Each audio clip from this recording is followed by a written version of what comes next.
एक माँ-बाप के लिए इस दुनिया में सबसे बड़ा दुःख का पल तब होता है, जब वो अपने बच्चे को अपनी आँखों के सामने दम तोड़ते हुए देखता है।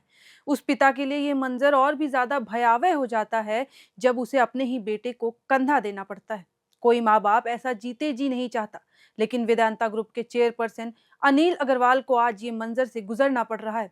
अनिल अग्रवाल के बेटे अग्निवेश अग्रवाल का 7 जनवरी को कार्डियक अरेस्ट से निधन हो गया। उनकी उम्र 49 वर्ष की थी।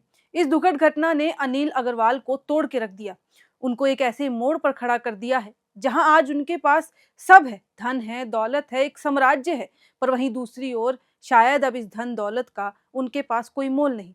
अनिल अग्रवाल ने खुद सोशल मीडिया पर पोस्ट किया, एक ऐसा पोस्ट जो आज चर्चा का विषय बन गया है, जहां वो उस दिन को याद कर रहे हैं जब उनके इकलौते बेटे अग्निवेश का जन्म हुआ था। उन्होंने लिखा, आज मेरी जिंदगी का सबसे दुखद दिन है। मेरा बेटा अग्निवेश हमें छोड़कर बहुत दूर जा चुका है। कुछ दिन पहले अमेरिका में स्कीइंग करते दौरान एक एक्सीडेंट हो गया, जिसके बाद उसका इलाज न्यूयॉर्क के माउंट सिनाई अस्पताल में चल रहा था।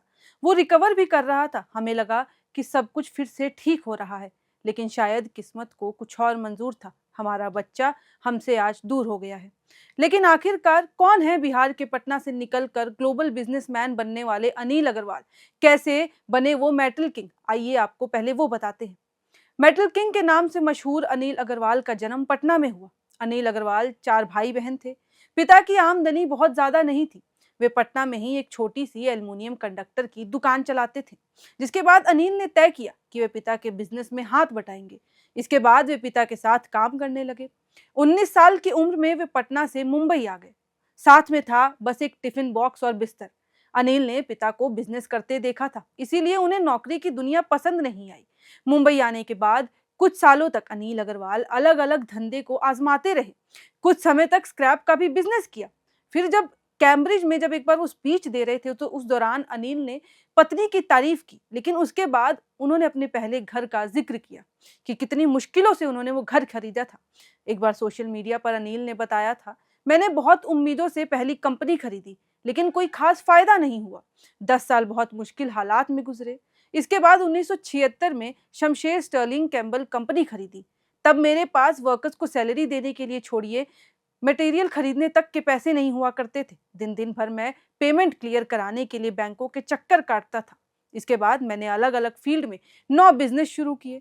हर बिजनेस में असफलता मिली, लेकिन मैंने कभी भी हार नहीं मानी। इसके बाद 1976 में अनिल ने एक नई कंपनी शुरू की और नाम रखा वेदांता रिसोर्सेज।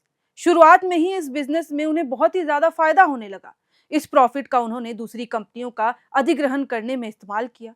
1993 में उन्होंने औरंगाबाद में एल्यूमिनियम शीट्स और फाइल्स बनाने का प्लांट लगाया।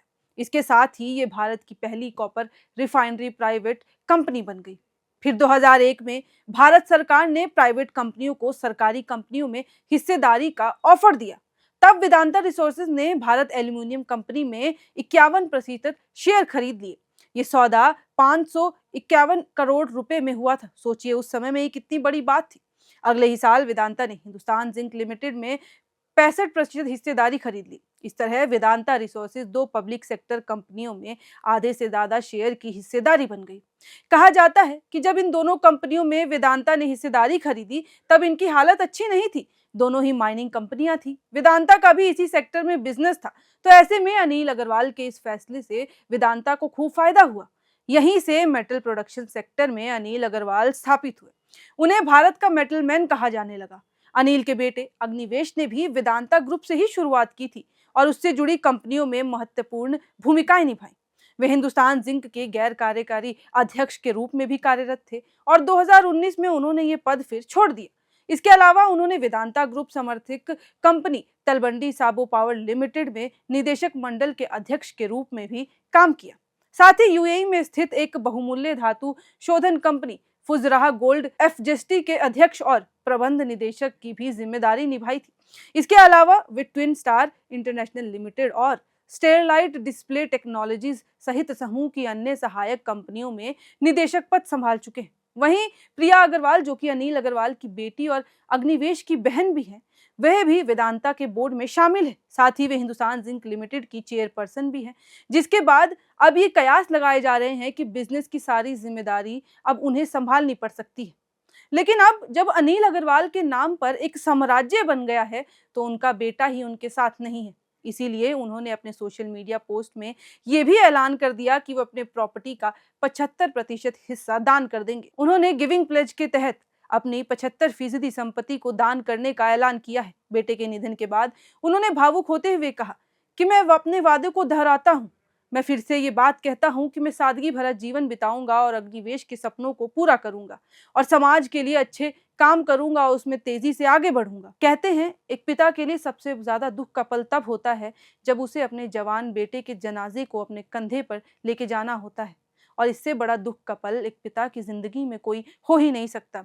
और अब वेदांता ग्रुप्स जैसे मानो टूट के रह गया हो। उन्होंने 75% अपनी प्रॉपर्टी दान करने का निर्णय ले लिया है, क्योंकि वो चाहते हैं कि अग्निवेश यही चाहते थे। इसीलिए हम अब आगे यही करेंगे और समाज के लिए काम करेंगे। फिलहाल इस वीडियो में इतना ही। आप वेदांता ग्रुप्स के इस निर्णय से कितने सहमत हैं? आपको क्या लगता है जो उन्होंने 75% हिस्सा दान करने की बात कही है, वो कितनी सही है? आप अपनी राय कमेंट बॉक्स में लिख के ज़रूर बताइएगा और ऐसी ही और खबरों के लिए देखते रहें एयर नाउ।